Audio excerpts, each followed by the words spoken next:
नशा एक ऐसा समस्या है मैम, बट स्टूडेंट्स सेक्शन में खासकर एक बहुत बड़ी प्रॉब्लम है। इसको लेकर पुलिस के क्या प्लान ऑफ एक्शन है? फला जगह एक्सीडेंट हो गया है या अरेस्ट हो गया है या फला जगह फंस गया है, आप इतने पैसे दीजिए, इसका केस यहीं क्लोज करना है।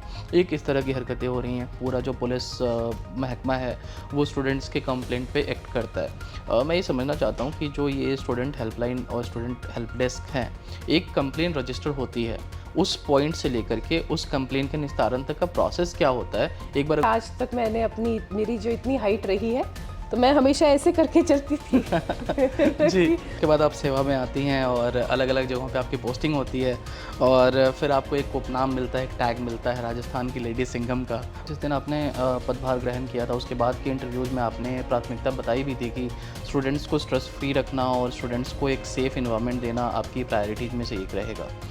नशा हो गया, जैसे असामाजिक तत्वों का हॉस्टल के आसपास घूमना हो गया, इसके अलावा छेड़खानी के कुछ मामले रिपोर्ट हुए हैं। कई तरह की चीज़ें हैं जो अभी भी वर्तमान दौर में व्याप्त हैं। जो नशे की प्रवृत्ति है वहाँ पर असामाजिक तत्वों का आवागमन और एक मैसेज ये हम क्लियर कट दे रहे हैं कि अगर आप यहाँ पर कोचिंग के लिए आए हैं, पढ़ने के लिए आए हैं तो सही है। अगर आप किसी और चीज़ के लिए आए हैं जिससे कि यहाँ पर कोचिंग में आए हुए छात्र परेशान हो तो वो हम बिल्कुल बर्दाश्त नहीं करेंगे।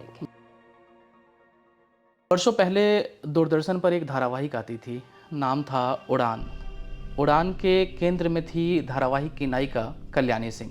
कल्याणी सिंह एक पुलिस अफसर के रोल में थी और उनकी एक ही जिद थी, टेबल के इस पार से टेबल के उस पार तक जाने की। आम धारावाहिक की तरह यह भुला दिया जाने वाला एक प्रसंग था, पर सबके लिए नहीं।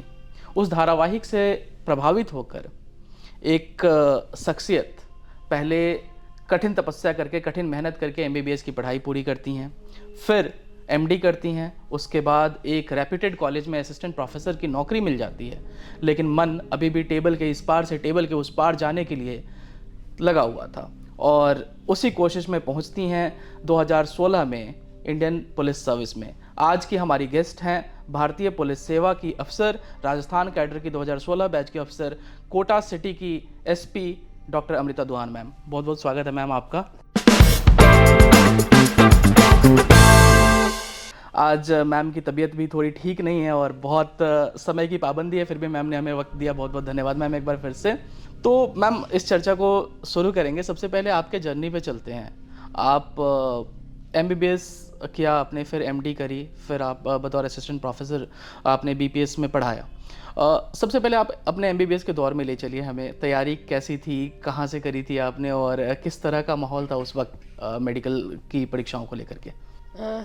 देखिएगा, मैं आपको जैसे आप मुझसे पूछ रहे हैं, मैं इसमें दो पहलुओं को जो मेरे जीवन के बहुत महत्वपूर्ण पहलू रहे हैं तो उन्हीं को मैं कंपेयर, जैसे मेरी मानसिक स्थिति थी उस समय, तो उसी के हिसाब से मैं आपके साथ साझा करना चाहूँगी जी।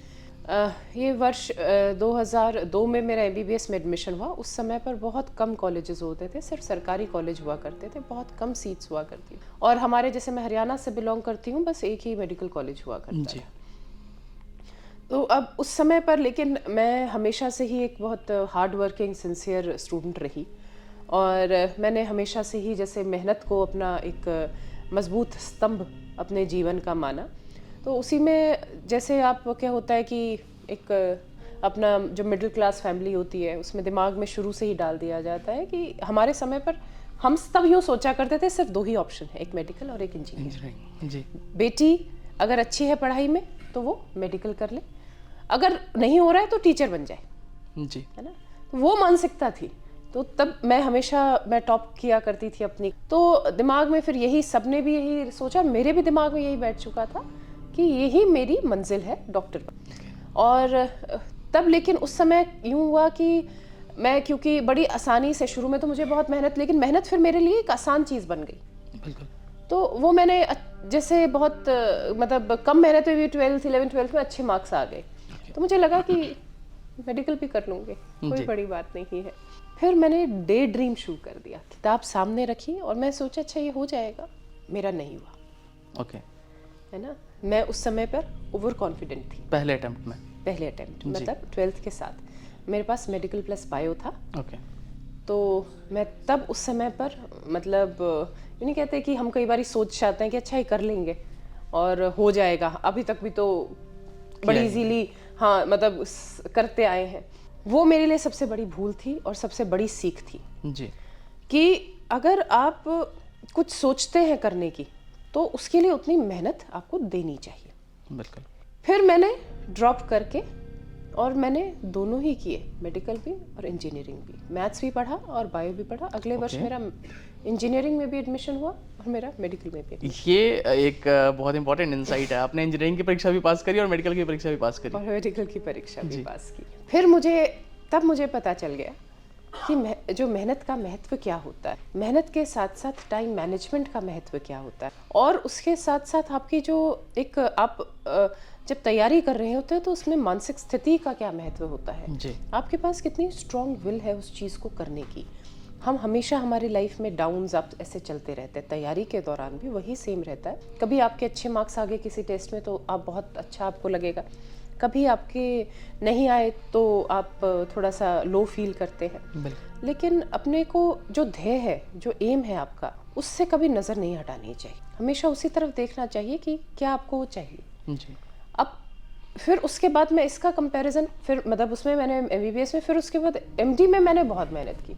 मैं आज भी कहती हूँ मैंने जितनी एमडी की तैयारी में मैंने मेहनत की उतनी यूपीएससी की तैयारी में मैंने नहीं की, क्योंकि सीटें वहाँ और कम हो गई कम, बहुत कम थी। और उसके बाद मुझे पता था मैंने 1 साल वो वेस्ट किया, वो मेरी गलती की वजह से वेस्ट किया एमबीबीएस के पहले। तो मैंने तो मुझे पता था कि मेरे को ये फर्स्ट अटेम्प्ट में ही करना है चूंकि, और वो हो सकता है जी। तो इसीलिए फिर मैंने एमडी में उस समय पर मैंने काफ़ी मेहनत की और मतलब एक यूँ भी रहा कि फिर मेरा सिलेक्शन हुआ। फिर जब यूपीएससी आया उससे पहले मेरे छोटे भाई का, क्योंकि तब वो था कि ये चीज़ मैंने जब एमबीबीएस की तैयारी शुरू की थी तब यूँ था कि अच्छा ये हो जाएगा। जब यूपीएससी में मैंने सोचा नहीं था और मुझे यूँ था कि ये हो ही नहीं सकता मेरे जैसे स्टूडेंट के लिए, मेरी जैसी फैमिली के लिए जिसके आगे कोई गाइडेंस ही नहीं है। मैं ही पहली डॉक्टर थी जिस फैमिली में, एक्सटेंडेड फैमिली में, मेरे पूरे परिवार में। हमारा परिवार मतलब एक गांव से उठा हुआ परिवार है और खेती बाड़ी जैसे करते थे। तो फिर मैं अपने परिवार में पहली डॉक्टर बनी। तो मेरे और यूपीएससी क्लियर करना तो मतलब यूँ था सपने के बराबर था। वो तो मैंने सोचा ही नहीं कि कभी हो पाएगा जी। बल्कि मैं इसमें बोलना चाहूँगी जो मेरा छोटा भाई वो इंजीनियर था तो उसने सोचा कि मैं यूपीएससी दूंगा। अच्छा। तब हमने उसको डिमोटिवेट किया। अच्छा। नहीं अपना करियर बनाओ, कहाँ किस चीज़ में जा रहे हो, पूरा साल वेस्ट कर दोगे अपने मतलब ना उसके जीवन के महत्वपूर्ण साल वेस्ट कर दोगे। उस समय तो बहुत अच्छा आप आगे करियर बना। लेकिन मेरा भाई उस चीज़ से नहीं हटा। उसके दिमाग मतलब उसका वो जो था ना एक मेंटल मेकअप, उसका भी ध्येय उसको क्लियर था, मुझे जाना तो इसी में जाना है। तो फिर उसने किया। पहली बार वो भी असफल रहा, दूसरी बारी उसको सफलता मिली और वो आईपीएस सेलेक्ट हुआ। तब उसने मुझे कहा कि एक बारी मैं भी कोशिश करके देखूं, ये बहुत अच्छी जैसे चीज़ है। हमने सुना था, एक बारी मैं बताऊं आपको कि मतलब जैसे एक स्कूल में जैसे हम उसके लिए डिबेट के लिए गए थे, वहाँ पर कलेक्टर साहब की वाइफ आई थी। अच्छा। मतलब बच्चों को सम्मानित करने, कलेक्टर साहब की वाइफ, और उसी को ही मैं यूँ समझ बैठी पता नहीं ये है कौन। मतलब यूँ नहीं कहते, दिमाग में यूँ होता है कि अच्छा कलेक्टर साहब की वाइफ आई है मतलब सम्मानित करनी, कितनी बड़ी और कितना वो है जी। तो मैं इसीलिए आउट ऑफ रीच था ये तो समझना।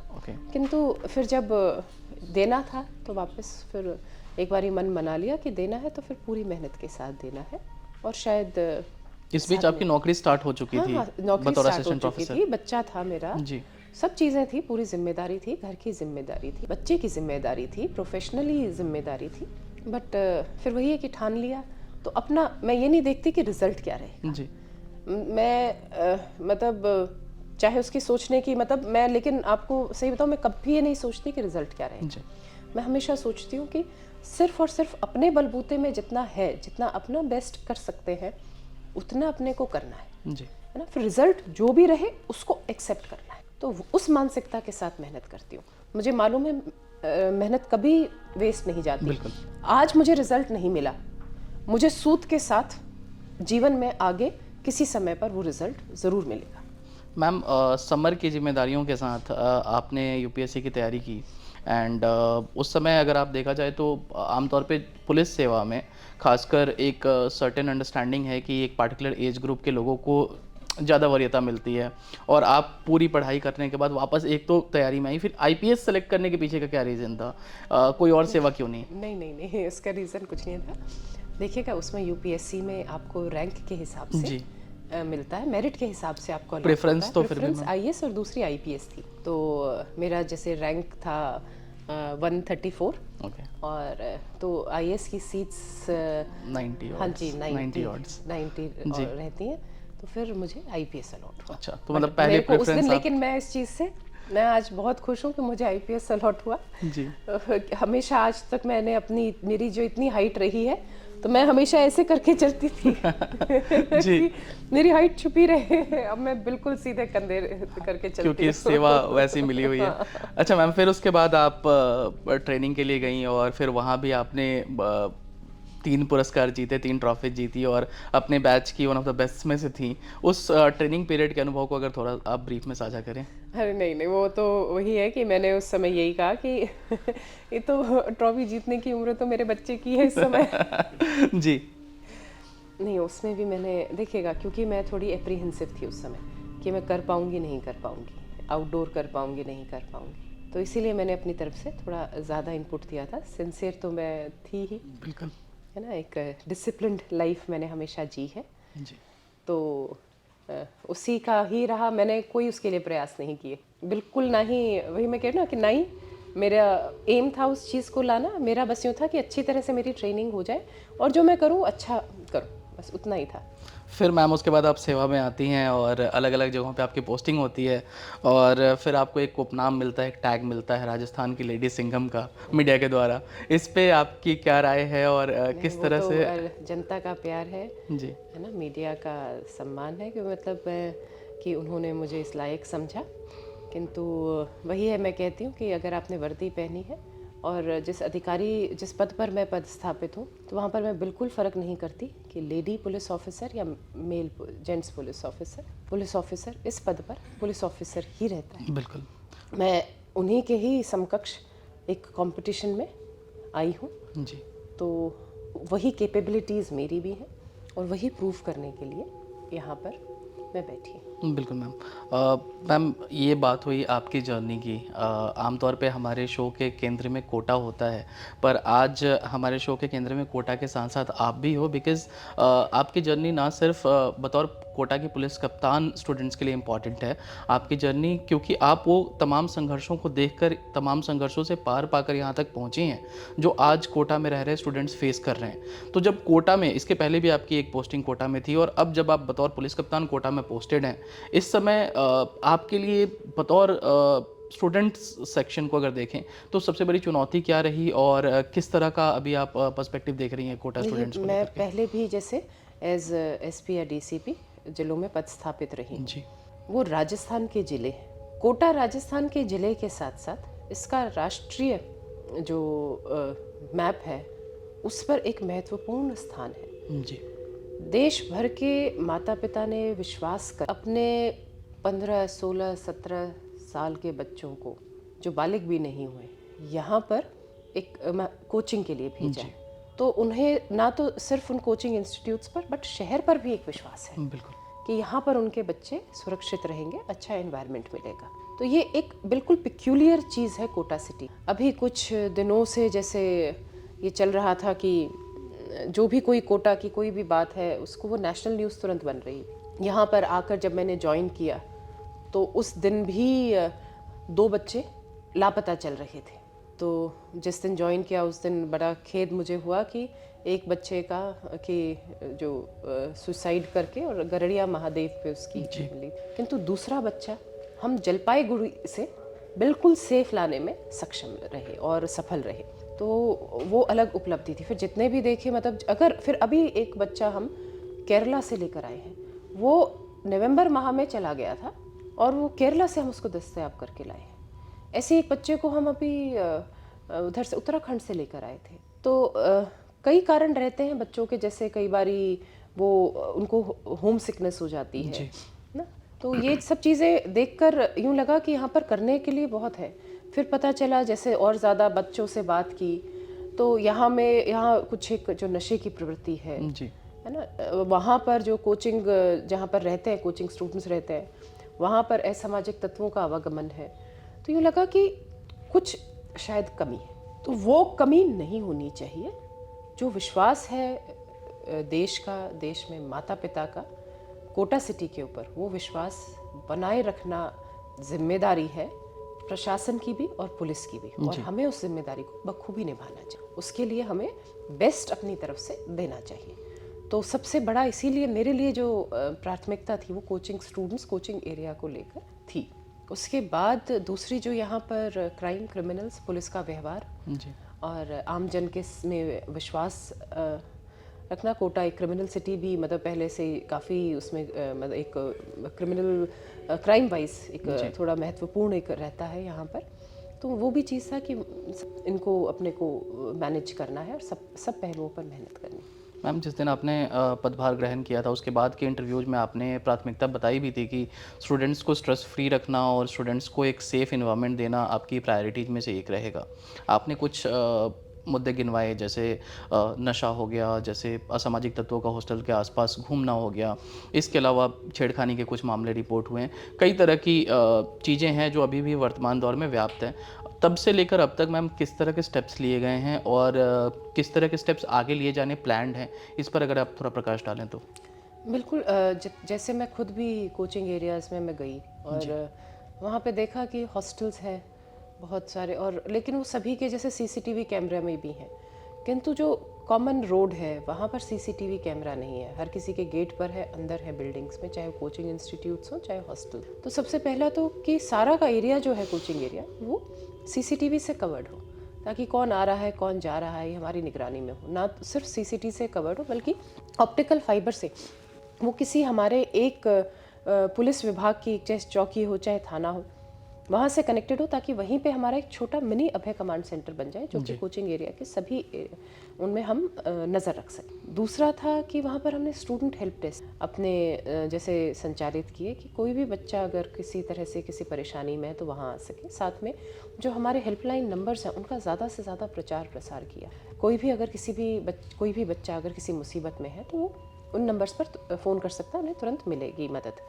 फिर जो शिकायत पेटिका है वो रखी गई।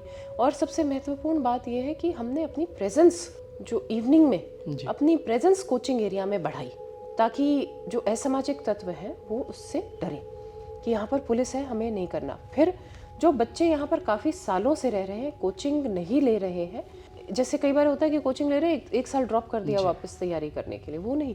जो काफ़ी सालों से रह रहे हैं, तैयारी भी नहीं कर रहे हैं, पेपर भी नहीं दे रहे हैं, और वो यहाँ पर बच्चों का मतलब और तरीके से जैसे एक्सटॉर्शन से या मतलब गुंडागर्दी से इधर माहौल ख़राब कर रहे हैं, ऐसे लोगों का हमने वेरिफिकेशन शुरू किया। और वो वेरिफिकेशन अब पूरा भी होने वाला है। तो उसके बाद उसी से ही हमने लेकर इनपुट हमने अभी कुछ दिनों पहले रेड भी की थी, जिसमें जितने भी असामाजिक तत्व हमने उनका पूरा टटोला देखा, उनका फ़ोन्स वगैरह चेक किए। कोई अगर नाबालिग है तो किसी तरह का मादक पदार्थ, कोई जैसे एक्साइज में कोई शराब या फिर सिगरेट वगैरह ना हो, वो सब चीज़ें हमने चेक। फिर हमने मतलब उनके ऊपर हमने अपनी एक पकड़ मजबूत की और एक मैसेज ये हम क्लियर कट दे रहे हैं कि अगर आप यहाँ पर कोचिंग के लिए आए हैं, पढ़ने के लिए आए हैं तो सही है। अगर आप किसी और चीज़ के लिए आए हैं जिससे कि यहाँ पर कोचिंग में आए हुए छात्र परेशान हो, तो वो हम बिल्कुल बर्दाश्त नहीं करेंगे। बिल्कुल मैम, आपने स्टूडेंट हेल्पलाइन की बात करी और अभय कमांड सेंटर्स की भी बात करी। स्टूडेंट हेल्पलाइन नंबर जब से जारी हुए हैं हमने अपने प्लेटफॉर्म के माध्यम से भी बच्चों तक पहुंचाने की कोशिश की, लेकिन मैम कई बार ऐसा देखा जाता है कि स्टूडेंट हेल्पलाइन जो नंबर है जिस पे पुलिस रिस्पॉन्ड करती है, स्टूडेंट्स की फर्स्ट प्रेफरेंस नहीं होती है कि वो सीधा पुलिस को अपनी परेशानी बताए, और वो ऐसा करने की प्रक्रिया में खुद के लिए समस्याएँ बढ़ा लेते हैं। उनके लिए, उन स्टूडेंट्स के लिए क्या मैसेज है? दूसरा मैम, एक सवाल और मैं ऐड करूँगा यहाँ पे कि खासकर जब छात्राओं की बात आती है तो छात्राओं के साथ अगर किसी तरह की कोई समस्या होती है, वो आमतौर पे पुलिस के पास जाने से कतराती हैं, क्योंकि उनके पास उनके ऊपर एक हमेशा दबाव होता है कि समाज में इसका क्या मैसेज जाएगा, उनके पेरेंट्स क्या सोचेंगे। उनके लिए क्या मैसेज है आपका? नहीं, देखिएगा, अगर आप अपराध को, सबसे पहली महत्वपूर्ण बात यह है कि ये जो अगर आप परेशान हो रही हैं, स्पेशली छात्राएं, वो किसी चीज़ में असहज महसूस कर रही हैं, तो उतना ही एक अपराध को घटित होने के लिए पर्याप्त है। तो अगर आप अपराध को छिपा रही हैं, दबा रही हैं, तो आप उसको कहीं ना कहीं से प्रोपगेट भी कर रहे हैं साथ में। तो मेरा सभी जो छात्र छात्राएं हैं, मेरा उन सब से निवेदन है आपके माध्यम कि ऐसा नहीं सोचें कि वो पुलिस के पास आएंगे तो उनको रिस्पांस अच्छा नहीं मिलेगा या बात आगे बढ़ेगी या उस पर क्या कार्रवाई होगी या डिलेड कार्रवाई होगी, उनको परेशानी होगी। ऐसा बिल्कुल भी नहीं होगा। हमारे स्टाफ के पास बिल्कुल ये स्पष्ट मैसेज है।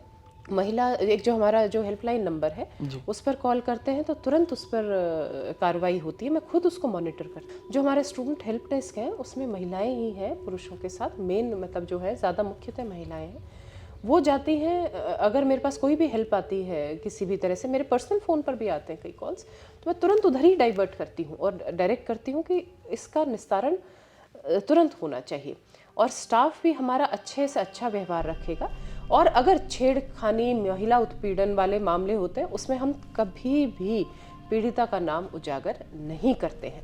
और अगर उनको लग रहा है कि वो लिखित में भी कोई कंप्लेंट नहीं देंगी, कि सिर्फ और सिर्फ यूं देंगी कि नहीं ये मुझे परेशान कर रहा है, हम तब भी कार्रवाई करेंगे। तो अगर आप सिर्फ यूं सोच रहे हैं कि आपको कंप्लेंट लिखित में देनी पड़ेगी, नाम के साथ देनी पड़ेगी, जिससे आपको कल को दिक्कत होगी, तो आप उस चीज़ को बिल्कुल नहीं सोचें। हम आपके साथ बिल्कुल खड़े हैं उन सभी असामाजिक तत्वों के विरुद्ध कार्रवाई करने में, और आपका नाम कहीं पर भी आने नहीं देंगे, बस बशर्ते सारी कंप्लेंट सही।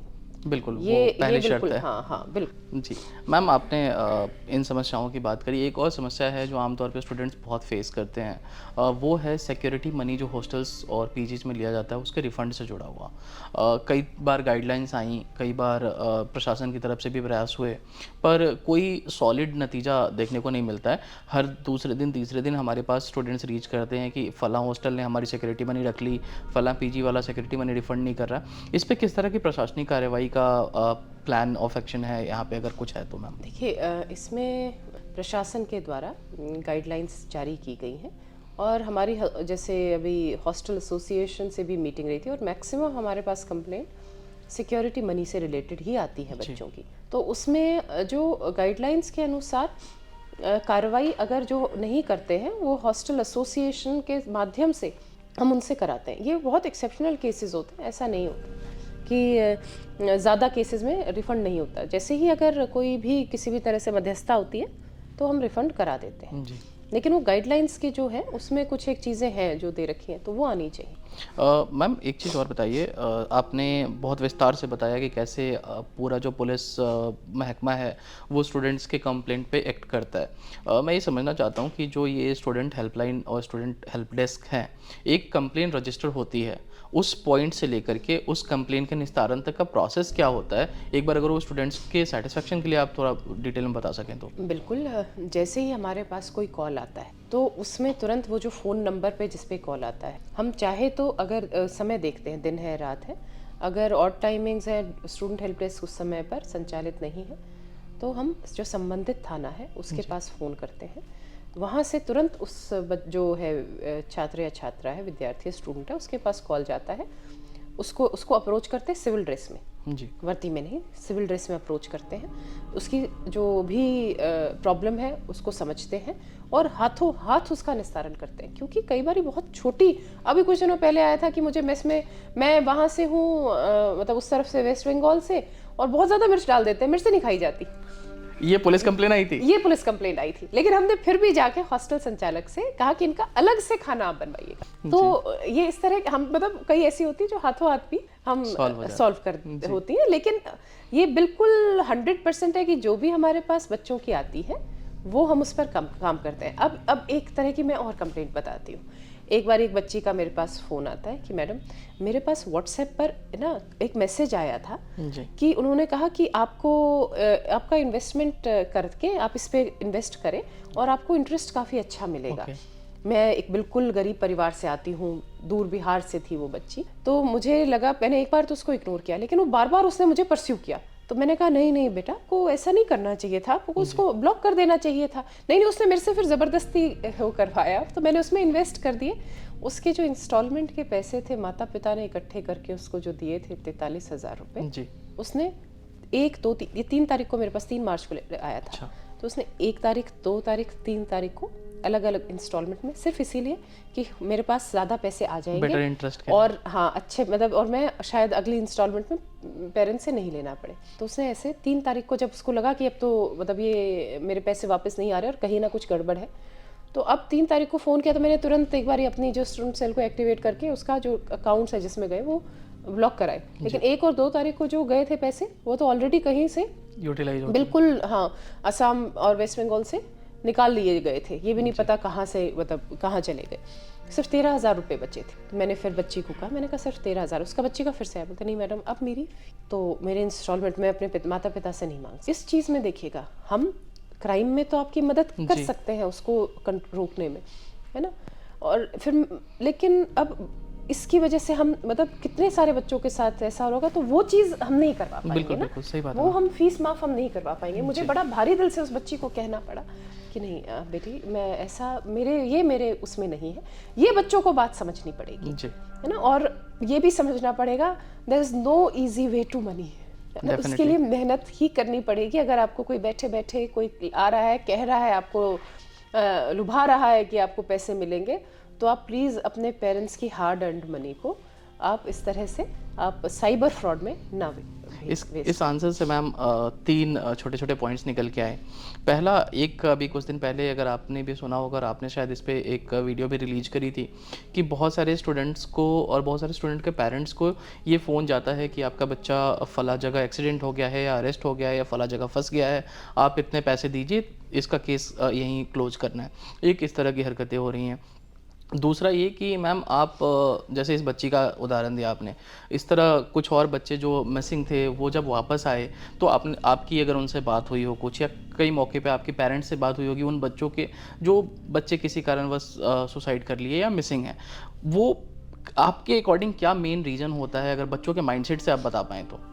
देखिएगा, मतलब अभी जो कोटा में 2 से 2.5 लाख के बीच में स्टूडेंट्स हैं जी, और बहुत एक सीमित इलाके में रहते हैं। हर किसी बच्चे की अपनी अलग अलग मेंटल कैपेसिटी होती है, कैपेबिलिटी होती है। कई इस चीज़ को अपने लिए एक स्ट्रॉन्ग रूप से कि अच्छा इतने बच्चे हैं और एक कंपटीशन, हेल्दी कंपटीशन को लेकर और उसमें आगे तैयारी अच्छे रूप से करते हैं कि अच्छा वो कर रहा है तो मेरे को और उससे मोटिवेशन लेकर और अच्छा और पढ़ना चाहिए। उसको यहाँ पर बहुत अच्छा इन्वायरमेंट मिल रहा है, कॉम्पिटिटिव इन्वायरमेंट मिल रहा है जो वो रियल लाइफ में एग्जाम में फेस करेगा।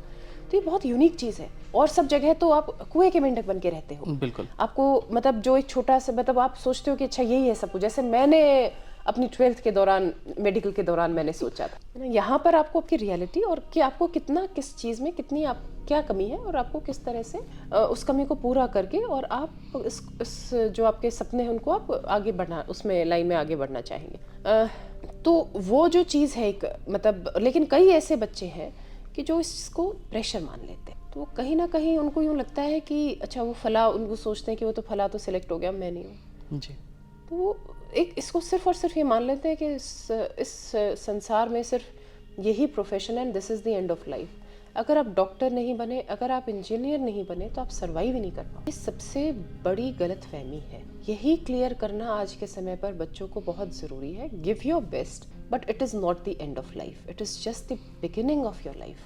आप इस समय पर जिन माता पिता ने आपका इतना मतलब ध्यान रखा है, तो मतलब वो उनके ये नहीं है, उनका सपना आप सबसे बड़ा सपना है जी, कि आप खुश रहें, वो सबसे बड़ा सपना है। आप चाहे डॉक्टर बन रहे हैं, चाहे इंजीनियर बन रहे हैं, चाहे आप आज के समय पर आप अच्छे शेफ बन रहे हैं, चाहे आप एयर होस्टेस बन रहे हैं, चाहे आप पायलट बन रहे हैं, चाहे आप इंडिपेंडेंट अपना कोई स्टार्टअप चला रहे हैं। मतलब बहुत इतने सारे आज के समय पर तो इतने सारे जो प्रोफेशनल आपके आयाम हैं, इतने ऑप्शंस हैं आपके कि आप सोच ही नहीं सकते, जी, है ना। कई यूट्यूबर्स हैं बताइए, है ना, कई इन्फ्लुएंसर्स हैं। आप आज के समय पर कोई अपॉर्चुनिटीज़ की कमी नहीं है।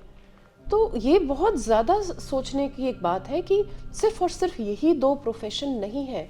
सारे डॉक्टर्स भी खुश नहीं हैं, सारे इंजीनियर्स भी खुश नहीं है। खुश वो है जिसने अपने दिमाग में ये कर लिया कि सेट कर लिया कि मुझे अपनी लाइफ में एक कंफर्टेबल कितना हो कि मैं मतलब अपने फैमिली और अपने पेरेंट्स का ध्यान रख सकूं, अपने खुद का ध्यान रख सकूं, इतना मुझे तब वायबल ऑप्शंस है। तो पेरेंट्स को हमेशा एक ऑप्शंस बच्चों के सामने रखने चाहिए, उनको सपोर्ट रखना चाहिए कि भाई आप बिल्कुल इस चीज़ की चिंता नहीं करेंगे। जो कई पेरेंट्स एक्स्ट्रा प्रेशर डालते, नहीं तुम्हें तो यही बनना है, तो वो बहुत मतलब उनको लगता है कि हमारे पेरेंट्स का सपना ये है जी, हम वो इस मानसिक स्ट्रेस में आ जाते हैं कि हम अपने पेरेंट्स का सपना नहीं पूरा कर पाए। तो पेरेंट्स की प्राथमिकता ये होनी चाहिए, हमारा सपना तुम्हें खुश देखना है, चाहे वो उसमें डॉक्टर्स के कोट में दिखो या फिर उसके बिना दिखो जी, तो वो मतलब वो मैटर नहीं करता। दूसरा मतलब जो मैंने कुछ एक अभी केसेस देखे हैं उसमें मैंने बात भी की है, जैसे अगर बाय चांस कोई दुर्घटना हो जाती है तो कोई केस अगर ऐसा हुआ तो उसमें अगर मैं पीजी संचालक से बात कर रही हूँ, मैंने कोचिंग वालों को भी बुला के बात की कि उन्होंने क्या मतलब इस केस में देखा, पहले क्या हम वक्त रहते इस चीज़ को बचा सकते। तो एक जो देखा एक ह्यूमन टच की कमी है, ह्यूमन टच मिसिंग है। हाँ, अगर आप नाबालिग बच्चे, अगर आप उस एज के बच्चों के साथ डील कर रहे हैं तो वो इसको सिर्फ और सिर्फ आपको एक बिजनेस ऑक्यूपेशन नहीं लेना पड़ेगा, आपको इसमें वो ह्यूमन टच देना पड़ेगा जो पहले बिल्कुल था यहाँ पर, जी, है ना, उसको वापस अपने को रिवाइव करने की ज़रूरत है। कोचिंग जो इंस्टीट्यूट्स हैं उनको देखने की ज़रूरत है क्या बच्चा मतलब अगर उन्होंने बना रखा मापदंड, पता है क्या बना रखा है, जैसे ऐसे बना रखा है कि 3 अगर दिन लगातार मिसिंग है तो पेरेंट्स को बताएंगे, तो हम उस पर रेड फ्लैग करेंगे। जी, तो नहीं, वो चीज़ देखो, हर चीज़ को आप वो नहीं कर सकते हो कि 3 दिन ही क्वांटिफाई नहीं कर सकते। हाँ, कि 3 दिन ही।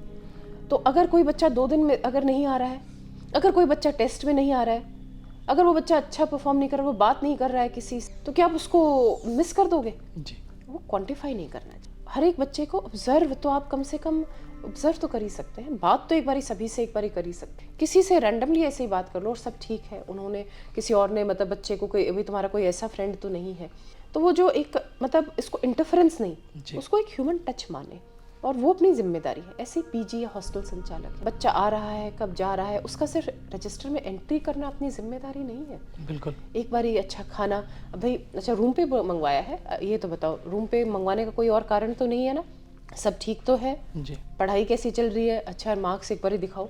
अगर हम अपना फ़ोन छोड़ के, जो हॉस्टल वार्डन्स हैं जो पीजी मतलब वो अपना एक फ़ोन को साइड में रख के हर रोज़ अगर मतलब 20 से 25 मिनट अगर या 15 से 20 मिनट भी अगर जैसे जितने हैं 3 या 4 बच्चों से इतना पूछ लिया है ना कि सब ठीक, कोई दिक्कत तो नहीं है ना, जी, इतना बस पूछ लिया तो वो ही पर्याप्त है हमारे। हम इससे कहीं इतना ज़्यादा समय अपने फ़ोन में सोशल मीडिया पर लगा देते हैं, बिल्कुल। वो हम मतलब उसको हटा के अगर हम अपना वो ह्यूमन टच, वो अपनी जिम्मेदारी एज कोचिंग एज हॉस्टल संचालक या एज पीजी संचालक देंगे तो मैं मानती हूँ अगर हर कोई अपनी जिम्मेदारी इस कोटा में जो इस कोचिंग इंस्टीट्यूट से जुड़ा हुआ है, हर कोई अपनी जिम्मेदारी निभाने थोड़ी बहुत भी लग जाएगा तो बिल्कुल माहौल बदल जाएगा, इसमें कोई मतलब मुझे शक नहीं। मैम 2 आखिरी सवाल और फिर हम इस चर्चा को समापन की तरफ लेके चलेंगे। एक सवाल ये है कि अगर कोटा की बात करें तो आपने वैसे विस्तार से सारी समस्याओं पे बात करी। नशा एक ऐसा समस्या है मैम जो बहुत अंडर सेट रह जाता है, बट स्टूडेंट्स सेक्शन में खासकर एक बहुत बड़ी प्रॉब्लम है। इसको लेकर पुलिस के क्या प्लान ऑफ एक्शन है और इस पे किस तरह के कार्य हो रहे हैं? आपने बिल्कुल सही कहा, नशा तो एक ऐसी मतलब बुरी वो चीज़ है जो कि इंसान को खुद तो खोखला करती है। हमारे पास तो देश का भविष्य बनने के लिए आ रहे हैं, इसमें अगर नशे की तरफ चले जाएंगे तो ये एक दुर्भाग्य होगा, है ना। हम एसेट को हम लायबिलिटी में तब्दील कर रहे हैं नशे की वजह से। बिल्कुल। तो उसमें हम बिल्कुल सीरियस हैं। कोई भी कहीं पर भी अगर हमें नशे की चीज़ें अगर मिल रही हैं उसको हम तुरंत हम उन पर कार्रवाई कर रहे हैं। और इम्पॉर्टेंट ये है कि जो मेन सप्लाई कहाँ से आ रही है उसमें हमें थोड़ा वक्त लगेगा, लेकिन हम उसमें काम कर रहे हैं ताकि वो जो नेटवर्क नेक्सस है वही हम तोड़ सकें। बिल्कुल। और साथ में जो सप्लाई एंड है अपना डिमांड एंड है अपने स्टूडेंट्स हैं, तो वो इस तरह से एक तो माहौल ऐसा मिले और जो असामाजिक तत्व हैं उनसे दूर जाएं और लगातार काउंसलिंग वगैरह से वो इन सब चीज़ों से नशे से दूर रहें। तो डिमांड एंड और सप्लाई एंड इसमें हमें गैप को बहुत बढ़ाना है। जी। मैम, हमारी IHY के मीडिया और it happens only in Kota के थ्रू कोशिश यही होती है कि स्टूडेंट्स के बीच में जितना हो सके एक पॉजिटिव मैसेज हम स्प्रेड करने की कोशिश करें। साथ ही जिस तरह की समस्याओं पे हमने चर्चा की, जहाँ तक हो पाता है हर संभव हम मदद करने की कोशिश करते हैं, पुलिस के माध्यम से और बाकी कोटा के जो और इकोसिस्टम के एलिमेंट्स हैं उनके माध्यम से हम स्टूडेंट्स की सपोर्ट करने की कोशिश करते हैं। आपने हमारा काम अगर देखा है, हमारे लिए कोई फीडबैक है मैम, तो प्लीज़। नहीं, बिल्कुल आपका जो रीच है स्टूडेंट्स में वो बहुत ही अच्छी पकड़ है, इसमें कोई दो राय नहीं। और आपके माध्यम से बच्चों को जो एक मेंटल उनका मेकअप है उसमें कोई पॉजिटिव ही उनके टुवर्ड्स जाए, तो ये आपके माध्यम से हो रहा है। बच्चे आपको रीच कर रहे हैं, आप पर विश्वास कर, ये बहुत ही बड़ी बात है। और मुझे भी आज मौका मिल रहा है आपके माध्यम से बच्चों तक पहुंचने का। एक ही प्लेटफॉर्म से मैं कितने सारे बच्चों तक पहुंच रही हूँ, वो इट हैपन्स इन कोटा के माध्यम से ही हो सकता है। धन्यवाद मैम। मैम, वैसे एग्ज़ाम्स आ रहे हैं, जेई मेन आ रहा है, नीट आ रहा है, जेई एडवांस्ड आ रहा है, बच्चों के लिए आखिरी में एक छोटा सा आखिरी में एक मैसेज दे दें आप, और फिर हम इस चर्चा को समाप्त करें। बिल्कुल, एग्ज़ाम्स आ रहे हैं और आप सबने अच्छी तैयारी कर रखी होगी। अब तक की आपकी जो मेहनत आपने की है, आप उस एग्ज़ाम में आप जब बैठे तो आप उससे डरे नहीं। सबसे पहले तो मैं एग्ज़ाम के लिए आपको देना चाहूँगी कि टिप्स, आप उस समय डरे नहीं, आप उस समय अपने पर विश्वास रखें और आप जितना आपको आता है उसको बेस्ट आप उसमें आप अपनी तरफ से देकर आए उस एग्ज़ाम। फिर उसके बाद रिज़ल्ट की चिंता ना करें, रिज़ल्ट अच्छा आएगा।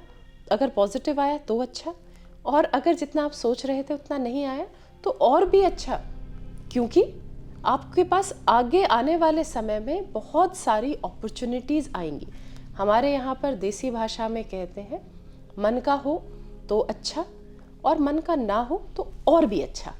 तो बच्चों, ज़िंदगी अभी से आपके पास आपकी शुरू हुई है। ये सिर्फ आप जो एग्ज़ाम दे रहे हो, ये सिर्फ और सिर्फ एक छोटा सा पार्ट है। लाइफ बहुत लंबी है और पूरी लाइफ इसी तरह से संघर्षों से ही भरी हुई है।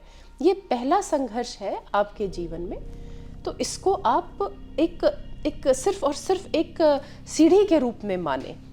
लाइफ में आगे आपको बहुत अपॉर्चुनिटीज़ मिलेंगी और आप उन अपॉर्चुनिटीज़ को बहुत अच्छी तरह से आप अवेल करके और बहुत अच्छा लाइफ में करोगे। बहुत अच्छे का मतलब है आप खुश रहोगे, अपने माता पिता की सेवा करोगे, उनको खुश रखोगे, अपने परिवार को खुश रखोगे।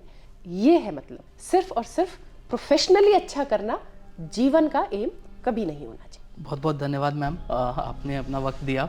बहुत बहुत धन्यवाद। हम जरूर फिर एक बार फिर चर्चा के लिए बैठेंगे और भी मुद्दे हैं बहुत सारे जिन पर चर्चा करेंगे। आज का समय देने के लिए आपका एक बार फिर से धन्यवाद। Thank you ma'am. It happens in Kota. Thank you.